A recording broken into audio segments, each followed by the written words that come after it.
ரொம்ப மோசமான ஒடுக்குதலை நம்ம வந்து பார்க்குறோம். பிஜேபி ஒடுக்கும், நான் வந்து ஒத்துக்கிறேன். தமிழக அரசு ஏன் ஒடுக்கணும்? அந்த 8 தலித் அமைச்சர்கள் என்னைக்கு தலித் பிரச்சனை கிட்டத்தட்ட 2 மாசம் ஆயிடுச்சுங்க.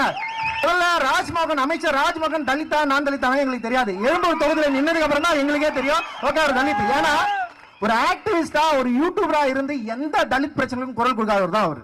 உங்களுடைய கொள்கை தலைவரை மக்கள் ஒரு சாதி ரீதியாக பாக்குறாங்க, அவரை வந்து பெரிய பெரிய தகடு போட்டு வந்து மறைக்கிறாங்க. உங்களுக்கு கோவர்ணமா வரக்கூடாதா? சோ இப்படி இருக்கிற பட்சத்தில் தான் இந்த போராட்டம் அப்படின்றது வந்து மாணவர்கள் கையில் எடுக்கிறாங்க. ரொம்ப மோசமான ஒடுக்குதலை நம்ம வந்து பார்க்குறோம். பிஜேபி ஒடுக்கும், நான் வந்து ஒத்துக்கிறேன். தமிழக அரசு ஏன் ஒடுக்கணும்?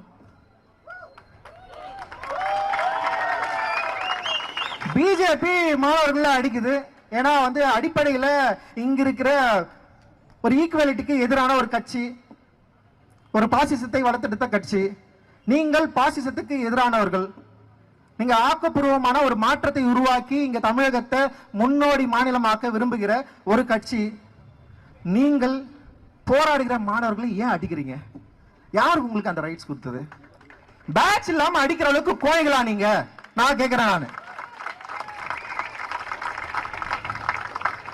பேட்ச் குட்டாம அடிக்கிற அளவுக்கு கோழைகளா நீங்க இருக்கிறீங்க. அடிக்கணும்னு முடிவு எடுத்துட்டீங்க, அடிங்க. அதை எதிர்கொள்ள நாங்கள் தயாரா இருக்கிறோம். நான் 8 தலித் அமைச்சர்களை கொடுத்துட்டோம். சரி, அந்த 8 தலித் அமைச்சர்கள் என்னைக்கு தலித் பிரச்சனை கிட்டத்தட்ட 2 மாசம் ஆயிடுச்சுங்க. அதாவது வன்னியரசு தோழரை தவிர மீது 7 தலித் அமைச்சர்கள் என்னைக்காவது தலித் பிரச்சனை பத்தி பேசியிருக்காங்க? முதல்ல ராஜ்மோகன் அமைச்சர் ராஜ்மோகன் தலித்தா நான் தலித்தா எங்களுக்கு தெரியாது. எழும்பூர் தொகுதியில் நின்னதுக்கு அப்புறம் தான் எங்களுக்கே தெரியும் ஓகே அவர் தலித். ஏன்னா ஒரு ஆக்டிவிஸ்டா ஒரு யூடியூபரா இருந்து எந்த தலித் பிரச்சனைக்கும் குரல் கொடுக்காதவர் தான் அவர். ஏதாவது எப்பயாவது எங்கேயாவது தலித் பிரச்சனை குரல் கொடுத்திருக்காரு அவரு? ஆம்சாங் படுகொலைக்கு சில வீடியோக்கள் வந்து போட்டிருக்காரு அவரு. மற்றபடி என்னைக்கும் தலித்தோட பிரச்சனை கூட நின்னதே கிடையாது. அவர் அமைச்சர் ஆனானா ஆகல, எனக்கு புரியவே இல்லை எங்களுக்கு. அதை நீங்க பாருங்க, உங்க கட்சியில அவரை நீங்கள் அமைச்சர் ஆக்கி கொள்ளுங்கள், நல்ல விஷயம். நீங்க ஒரு தலித் ரெப்ரசன்டேட்டிவ் கொடுத்துன்னு சொல்லிக்கீங்க. ஆனா அது மாற்றம் கிடையாது. இப்ப வன்னியரசு தோழர் மாதிரி அவருக்கு பவர் கிடைச்சவனே அவரால் சில விஷயங்களை செய்யறாருல்ல, உண்மையிலே நாங்கள் பாராட்டுகிறோம். நேரடியாக வன்னியரசு தோழருக்கும் எனக்கும் நிறைய முரண் இருக்கு, நான் இல்லைன்னு சொல்ல. ஆனா வன்னியரசு தோழருடைய அமைச்சர் வன்னியரசு தோழருடைய நடவடிக்கைகளை பார்த்து நான் வியந்தேன். உண்மையிலே மகிழ்ச்சி. அவருக்கு இந்த மேடையில நான் பாராட்ட கடமைப்பட்டிருக்கிறேன். ஆனா தாவக்கேவுடைய மற்ற 7 தலித் அமைச்சர்கள் என்ன செஞ்சீங்க? அம்பேத்கர் சிலை கால் மேல கால் போட்டு உட்கார்ந்து சேலம் மாவட்டத்தில் அம்பேத்கர் சிலையை திறக்க முடியல. ஏன் திறக்கல? 15 பேர் அடிச்சு ரிமாண்ட் பண்ணி வச்சிருக்கான். கொடூரமா கொலை வழக்கு கேஸ் போட்டிருக்கான். நாங்க போய் உதயா தலைமையில அங்க போயிட்டு வந்து பேசுறாங்க. ஆனா இன்னைக்கு வரைக்கும் ரெஸ்பான்ஸ் இல்ல. நாங்க என்ன கேட்கிறோம்னா, அரசு விழாவாக பாஸ் அம்பேத்கர் சிலையை திறங்கிற 6 வருஷத்துக்கு முன்னாடி அனுமதி பெற்ற அம்பேத்கர் சிலை கால் மேல கால் போட ஒரே காரணத்துக்காக இன்னும் திறக்க முடியாம இருக்கு.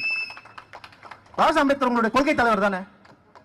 பாபா சாஹேப் அம்பேத்கர் கொள்கை தலைவரா இருக்கிறப்போ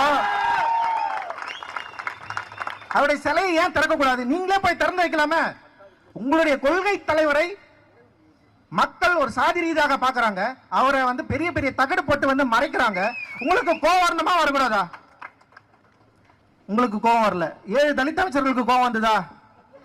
வரல. அப்போ நாங்க சொல்றோம், அந்த 7 தலித் அமைச்சர்கள் எங்களுடைய ரெப்ரசன்டேட்டிவ் கிடையாது. நாங்கள் அங்கே போராடுகிறோம். இன்னும் கூட நீங்க வந்து இப்பதான் புதுசா ஆட்சிக்கு வந்திருக்கிறீங்க, கிரேஸ் டைம் இருக்கு, ஓகே எடுத்துக்கோங்க, இன்னும் எவ்வளவு நாள் எடுத்துக்கோங்க. நாங்க என்ன கேட்கிறோம்னா, வாங்க உங்களுடைய தலைமையிலேயே சேலம் மாவட்டத்தில் இருக்கிற பாஸ் அம்பேத்கர் சிலையை நம்ம வந்து திறப்போம், ஒரு பெரிய அரசு விழாவாக கொண்டாடுவோம். கைது செய்யப்பட்ட 15 அப்பாவி மக்களை தயவு செய்து விடுதலை செய்யுங்க. அவங்க மேல இருக்கிற கொலை வழக்க உடனே வந்து அதுல இருந்து விடுவீங்க. அவங்கள வாய்ப்பு இருக்கானா? கிடையாது. ஏன்னா இந்த அரசு என்பது அதிகாரிகளோட அரசு, அமைச்சர்களுடைய அரசு எல்லாம் கிடையாது, அதிகாரிகளுடைய அரசா தான் செயல்படுது. அதிகாரிகள் மிக மூர்க்கமாக அதே பழைய ட்ரெடிஷனலான ஸ்டைல் அப்படியே பண்ணிருக்காங்க. ஒரு ஜாதி பிரச்சனைனா 2 பேரையும் வந்து தடுத்து நிக்கிறது. புரியல, இது இன்னும் எவ்வளவு காலம் தொடரப்போகுது? யாரை நாங்கள் எதிர்பார்த்து கொண்டிருக்கிறோம்? இன்னும் யாருக்கு எதிர்பார்த்து எங்களை ஓட்டை செலுத்திக் கொண்டே இருக்கிறோம்? சோ இப்படி இருக்கிற சூழல்ல தான் இன்னைக்கு நீட்டுக்காக போராடுற இங்க இருக்கிற யங்ஸ்டர்ஸ், இங்க இருக்கிற எஸ்எஃப்ஐ முற்போக்கு மாணவர்கள் இயக்கத்தில் இருக்கிற தோழர்கள் நிறைய பேர் அடி வாங்குறத பாக்குறப்ப வந்து உண்மையிலேயே அந்த வீடியோக்களை வந்து இங்க இருக்கிற முதல்வர் பார்க்கலையா? ஏன் அவர் இந்த வீடியோக்களை பார்க்கல? ஏன் போலீஸ் காவலர்களை வைத்து அவர்களை ஒடுக்க வேண்டும்? நீங்க தான் நீட் எதிர்ப்பாளர் தானே, நீட்டை நீங்க எதிர்க்கிறீங்க, நீட்டை ஒழிக்கணும்ன்ற ஒரு கொள்கை அளவுல உங்களுக்கு ஒரு திட்டம் இருக்கு. அப்ப நீங்களே ஒரு இடத்த கொடுங்க, ஒரு பெரிய இடம் கொடுங்க எங்களுக்கு. மாணவர்கள் போராடட்டும், அறவழிகள் போராடட்டும், மாணவர்களோட குரலுக்கு வந்து செவி கொடுங்க. இதுதான் இந்த நிகழ்வோட மிக முக்கியமான கோரிக்கையை நாங்க வைக்கிறோம். மாணவர்களுக்கு போராடுவதற்கான ஒரு இடத்தை அரசே நிர்ணயித்து கொடுங்க. அப்படி கொடுக்கிறப்ப உங்களோடு சேர்ந்து நாங்களும் போராடுகிறோம். உங்களோடு சேர்ந்து நாங்கள் கனவு கண்ட அந்த நீட்டை முற்றிலுமாக ஒழிக்கலாம். வாங்க முதல்வர் அவர்களே. அனுமதி இல்ல, எல்லாமே டிக்கெட் பண்ணிக்கலாம்.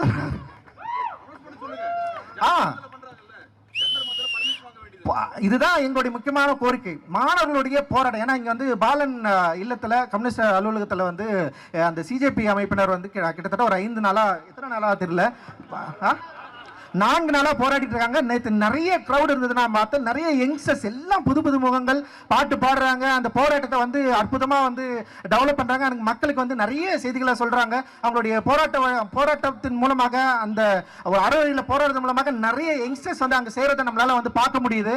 அது ஏன் வந்து ஒரு கட்டுப்பாடான ஒரு இடத்துல வைக்கணும்? இன்னைக்கு ஏன் வந்து மெரினாவை வந்து பூட்டணும்? எனக்கு புரியவே இல்லை. சோ மக்களோடு சேர்ந்து நிற்கிற முதல்வராக நீங்கள் இருக்க வேண்டும் என்பதுதான் எங்களுடைய விருப்பம். மாணவர்களோடு சேர்ந்து நிற்க வேண்டிய முதல்வராக இருப்பதுதான் எங்களுடைய விருப்பம். நீங்கள் விரும்பிய நீட்டு ஒழிப்பை எங்களோடு சேர்ந்து களம் கண்டு போராட அனுமதித்து நீங்கள் இதை முன்னெடுத்து நீட்டை முற்றிலுமாக ஒழிக்க வேண்டும் அப்படிங்கிற வேண்டுகோள் தான் எங்களுக்கு வந்து ரொம்ப அவசியமானதா நாங்கள் வந்து இங்க பார்க்கிறோம்.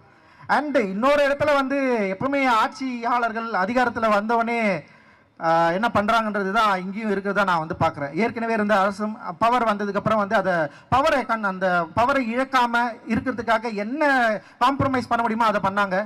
அதுதான் இங்கேயும் நடந்துட்டு இருக்குது. ஸோ இங்க வந்து என்னன்னா, ஆட்சி ஆரம்பிச்ச உடனே பாஸ் அம்பேத்கர் சிலையை திறக்க முடியலன்னா என்ன காரணம் சொல்லுங்க பார்க்கலாம்? வேற ஒன்றும் கிடையாது. சாதியாளர்களுக்கு அவங்க வந்து பயப்படுறாங்க. நீங்க போயிட்டு திறந்து வச்சிட்டீங்கன்னா ஆப்போசிட் காஸ்ட் வந்து இவங்களை வந்து பழிக்கும். ஆப்போசிட் காஸ்ட் ஒரு பிரச்சனை பண்ணும். இல்லைன்னா இப்போ வர ஓட்டு இருக்கலாம், உள்ளாட்சி மன்ற ஓட்டு இருக்கலாம், அவங்களுக்கு ஓட்டு விழாது. அதெல்லாம் ஓட்டு விழாது, நம்ம வந்து அதிகாரத்தை இழந்துருவோம். ஸோ அதிகாரத்தை தக்க வைத்துக் கொள்வதற்கு இந்த காம்ப்ரமைஸ் தேவை. சாதி ரீதியான, மத ரீதியான, வர்க்க ரீதியான, பொருளாதார ரீதியான காம்ப்ரமைஸோடு தான் நாங்க இயங்குவோம். நீங்க சொல்ல வரீங்களா அப்படின்றதுதான் என்னுடைய ஒரு கேள்வி. ஸோ இந்த கேள்வியோட எங்களுடைய போராட்டத்துக்கு, மாணவர்களோட போராட்டத்துக்கு நீங்கள் செவி காக்க வேண்டும். ஒரு நிரந்தரமாக இல்லை இந்த நீட் பிரச்சனையை இந்திய அளவு மாணவர்களும் சேர்ந்து ஒரு தீர்க்கமாக ரொம்ப வீரியமாக போராட, அறவழியில் போராட, அவர்களுக்கான ஒரு பாதுகாப்பான ஒரு போராட்ட வழிமுறையோடு கூடிய ஒரு இடத்தை நீங்கள் வந்து தேர்ந்தெடுத்து கொடுக்கணும்.